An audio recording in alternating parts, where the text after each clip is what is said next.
Well, hello everyone and welcome to another episode of Wild Your Garden, and in this video I'm going to be talking to you about the 3 most important foods you can be feeding birds in these very cold times to help them survive and of course obtain enough nutritional value and build up some fat so that they don't go hungry through the winter months.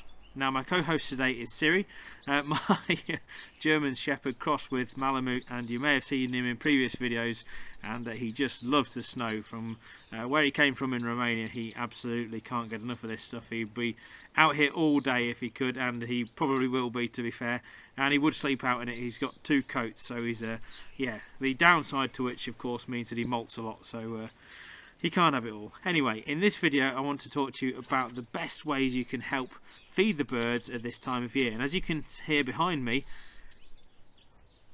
there's a lovely charm of goldfinches which have been visiting the feeders recently, up to about 8 or 9 of them in a flock, which is absolutely fantastic. A flock of goldfinches, of course, is called a charm, which is quite an apt name, I think, because they are quite charming birds.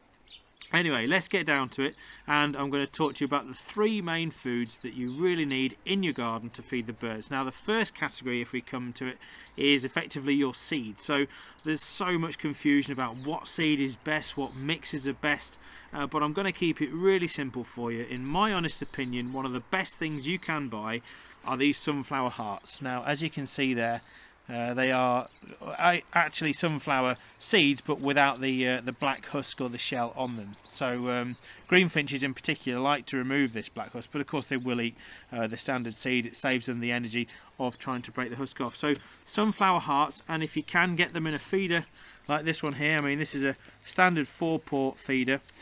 As you can see, it has these little perches for the birds to sit on, and then of course get the food from inside. So yeah, get a couple of these if you can. They are really good, and of course lots of the bird species will use these. So things such as blue tits, great tits, greenfinches, goldfinches. The list is quite extensive. I won't go into all of them today, but don't worry, Siri's not eating the peanuts. He's just having a good sniff around because the squirrel was out here earlier.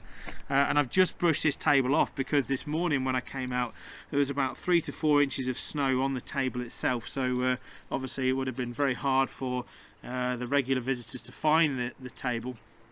And that's a point I would like to make now, is obviously a lot of birds will eat from feeders, but not all will eat from the feeder itself. Things such as wood pigeons, collared doves, dunnocks, robins from time to time I've seen, but a lot of these birds, blackbirds as well of course, prefer to be on a flat surface, either on the ground or on a table. So one of the ways you can provide food is often in these little trays.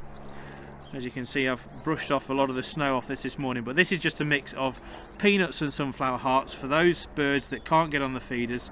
And of course peanuts, you can put them on the ground or on a flat surface, along with a sort of a mesh feeder where you might get things, if you're fortunate enough to get things such as great spotted woodpeckers and things like that trying to come and get the nuts from the feeders. But you can buy these little trays online, and they're quite good if you don't want the mess to be exactly on the ground and you just want to raise it up, for example out in the middle of a lawn.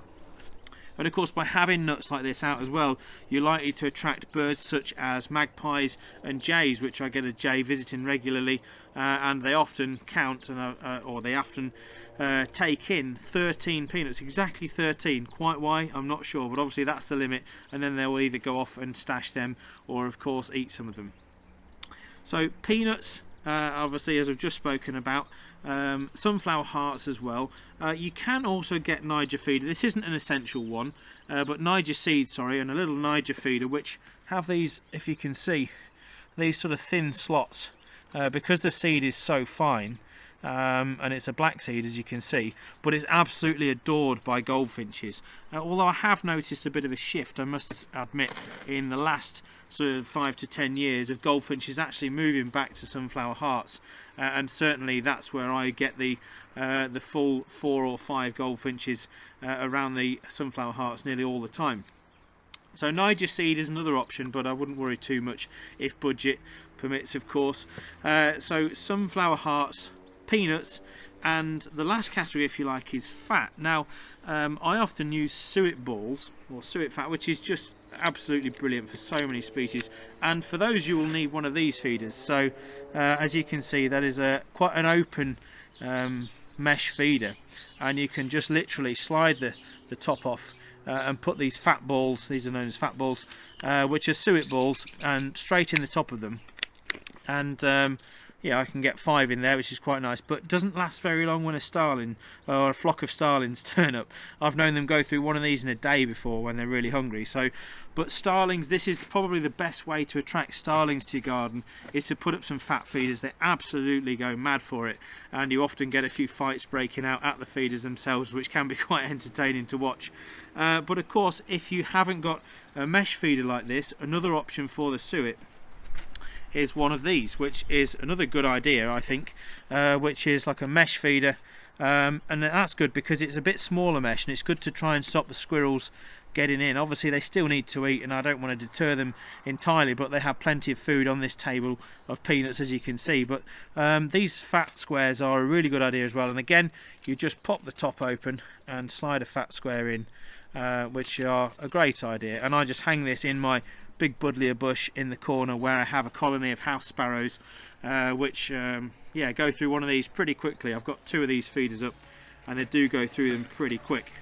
So yeah, really they are the main food groups, if you like. It's a brave scooter today out in these conditions. But they are the main food groups. So your peanuts, which as you can see, these are whole peanuts.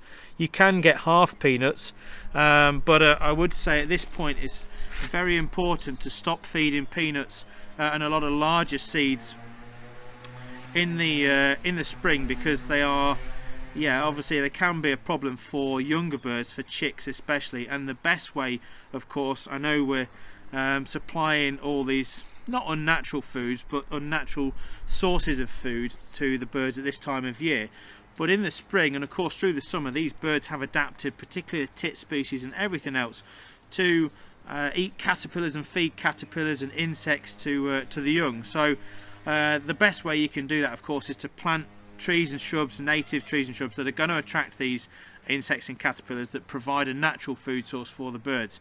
And I'll put a little clip in now. My holly tree has about 30% berry food source left, if you like, which is yeah, it's great, but it's they soon go down quick at this time of year. And of course the berries from a holly will naturally attract your redwings, fieldfares, blackbirds, wood pigeons have been in the holly tree eating them as well. So natural food is of course the best way. So please stop feeding you know, bigger peanuts and things, because of course young chicks can't digest and actually choke on particularly whole peanuts themselves. So yeah, hopefully by the time spring comes there will be enough natural food within your garden or around the area to be able to you know, feed the birds or supply food for the birds naturally. So hopefully that's given you a bit of an insight. So as a bit of a recap, sunflower hearts, peanuts, and the fat balls, or fat squares if you like, suet fat squares or fat balls, are the best ways you can help birds at this time of year. So hopefully that's answered a few questions. If you've got any more, then please pop them in a comment below and I'll be happy to answer.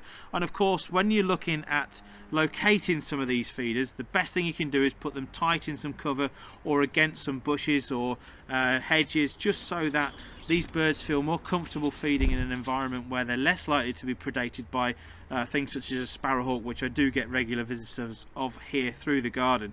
If you put them simply on a metal pole in the middle of the lawn and wonder why you're not having much success, or many people, many birds should I say, visiting, then that's your answer. They just want to be near to cover so that they can dip back into that cover should a predator turn up, particularly cats as well.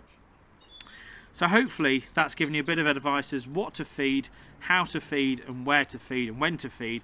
But as I say, any more questions, do drop them below and I'll be happy to answer.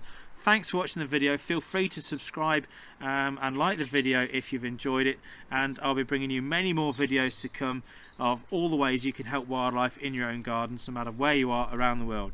Thanks for watching, and I'll see you soon.